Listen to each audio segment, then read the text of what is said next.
দেশ নায়ক তারেক রহমান চট্টগ্রাম আসতেছে, তাই আমরা রাঙামাটি থেকে মহিলা দল সবাই খুশি, খুব আনন্দিত হয়ে ওনাকে বরণ করার জন্য আমরা চট্টগ্রামে আসছি সবাই মিলে। দেখা হয়েছে আমরা যেমন গতবারে এই ইয়াতে আসলো ঢাকায়, ওখানে আমরা গেছি ওনাকে বরণ করতে। তারপরে আমরা আরও টিভিতে মিডিয়াতে প্রত্যেক জায়গায় দেখি, প্রায় সময় দেখি। যেহেতু আমরা বিএনপিতে দলীয় করি, কেন আমাদের সাথে ইয়া হবে না? অবশ্যই ইয়া হয়, অবশ্যই ভালো হবে। উনি একজন যোগ্য এবং উনি একজন যোগ্য ব্যক্তি।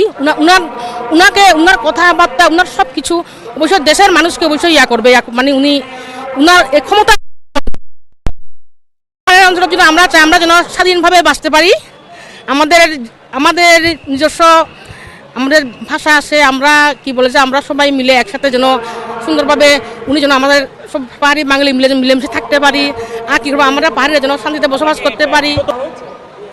বাধা তো ওইটা বাধা থাকতে পারে, বাধা অনেক আছে, বাধা হ্যাঁ, সাম্প্রতিক দাঙ্গা অনেক কিছু বাধা হয়েছে।